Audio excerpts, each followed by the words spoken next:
Hi friends, ഇന്ന് നമുക്ക് SIR enumeration form എങ്ങനെ പൂരിപ്പിക്കേണ്ടതെന്ന് നോക്കാം.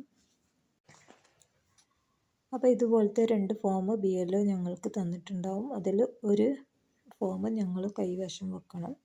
ഒരു ഫോമാണ് ഫില്ല് ചെയ്തിട്ട് കൊടുക്കേണ്ടത്. അപ്പോൾ ആദ്യം തന്നെ ആദ്യത്തെ കോളത്തിൽ നമ്മൾ അഡ്രസ്സിലുണ്ടാവും. രണ്ടാമത്തെ കോളത്തിൽ ക്രമ നമ്പർ, ഭാഗം നമ്പർ അതൊക്കെ ഉണ്ടാവും. പിന്നെ ഒരു QR കോഡ് ഉണ്ടാവും. അതിനുശേഷം ഫോട്ടോ ഉണ്ടാവും. നിലവിലെ ഫോട്ടോ ഉണ്ടെങ്കിൽ ഒട്ടിക്കുക. ഇപ്പോൾ ഫസ്റ്റിലത്തെ കോളം എല്ലാവരും പൂരിപ്പിക്കേണ്ട ഒരു ഭാഗമാണ് ഫസ്റ്റിലത്തെ മുകളിലത്തെ. അപ്പോൾ എപ്പിക് നമ്പർ എന്ന് പറഞ്ഞാൽ ഇതാ ഈ നമ്മളെ ഈ കാർഡിൻ്റെ മുകളിലത്തെ ഈ നമ്പറാണ് എപ്പിക് നമ്പർ എന്ന് പറയുന്നത്. അപ്പോൾ ജനനത്തീയതി ചോദിച്ചിട്ടുണ്ട്. ആദ്യം തന്നെ ഡേറ്റ്, മാസം, വർഷം ഇതൊക്കെ കൃത്യമായിട്ട് രേഖപ്പെടുത്തി കൊടുക്കാം, തെറ്റൊന്നും കൂടാതെ തന്നെ. പിന്നെ ആധാർ നമ്പർ ഓപ്ഷണലാണ്, എന്നാലും ഉണ്ടെങ്കിൽ എഴുതുന്നത് നല്ലതാണ്.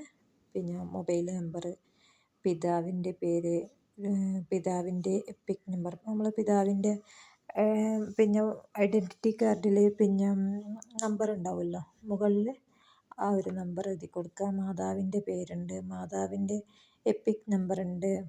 പിന്നെ പങ്കാളിയുടെ പേരുണ്ട്. പങ്കാളി എന്ന് പറഞ്ഞാൽ ഭാര്യയ്ക്ക് ഭർത്താവ്, ഭർത്താവിന് ഭാര്യ, അവരുടെ എപ്പിക് നമ്പറും കൂടി എഴുതി കൊടുക്കണം.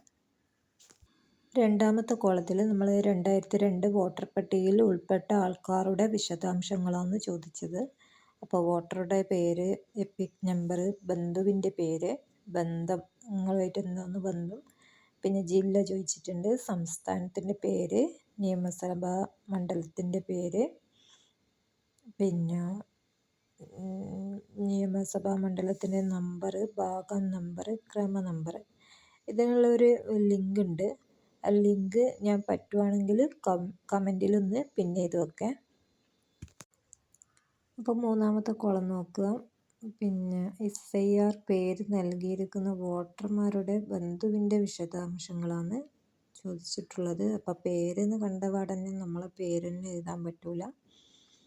പിന്നെ SIRൽ നമ്മൾ നേരത്തെ 2002 ആ ഒരു വോട്ടർ പട്ടികയിൽ ഉൾപ്പെട്ട ആൾ ഞങ്ങളെ അച്ഛനോ അമ്മയോ ആരെങ്കിലും ഉണ്ടെങ്കിൽ അവരെ പേരാണ് മൂന്നാമത്തെ കോളത്തിൽ എഴുതേണ്ടത്. പിന്നെ പേരെന്ന് കണ്ടപ്പോൾ പെട്ടെന്ന് ഞങ്ങളെ പേരാന്ന് പറഞ്ഞിട്ട് എടുത്ത് ചാടിയിട്ട് ഇങ്ങനെ എഴുതാൻ പാടില്ല.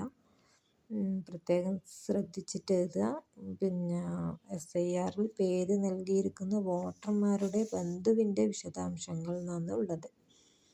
അങ്ങനെ പേര് നിങ്ങളെ അച്ഛൻ്റെയോ അമ്മൻ്റെയോ ആരെങ്കിലും എഴുതി കൊടുക്കാം.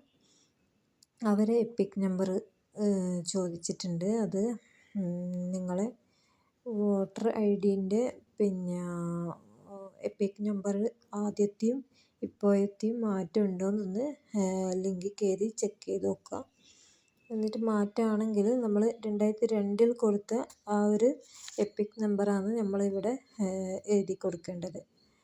പുതുക്കിയിട്ടുണ്ടെങ്കിൽ നമ്പർ മാറാൻ ചാൻസ് ഉണ്ട്, അതുകൊണ്ടാണ് പറഞ്ഞത്.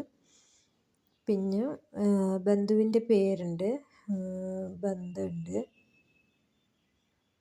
ജില്ല ഏത് ജില്ലയാണെന്ന് വെച്ചാൽ അത് എഴുതുക, സംസ്ഥാനത്തിൻ്റെ പേരുണ്ട്, പിന്നെ നിയമസഭാ മണ്ഡലത്തിൻ്റെ പേര്, നിയമസഭാ മണ്ഡലത്തിൻ്റെ നമ്പർ, ഭാഗം നമ്പർ, ക്രമ നമ്പർ ഇതൊക്കെ ലിങ്കിൽ കയറി കഴിഞ്ഞാൽ നമുക്ക് കാണാൻ പറ്റും. പിന്നെ ഒപ്പിടേണ്ടത് ലാസ്റ്റ് ഇതാ വോട്ടറുടെയോ മറ്റേതെങ്കിലും മുതിർന്ന കുടുംബത്തിൻ്റെയോ ഒപ്പ് ലാസ്റ്റ് വരിയിൽ. പിന്നെ BLOയുടെ ഒപ്പ് അത് അവരിട്ടോളൂ. അപ്പോൾ ഇന്നത്തെ വീഡിയോ ഇത്രയേ ഉള്ളൂ. എല്ലാവരും ഡൗട്ടും ക്ലിയറായി എന്ന് വിചാരിക്കുന്നു. അപ്പോൾ നെക്സ്റ്റ് വീഡിയോയിൽ കാണുന്നവരേക്കും എല്ലാവർക്കും ബൈ.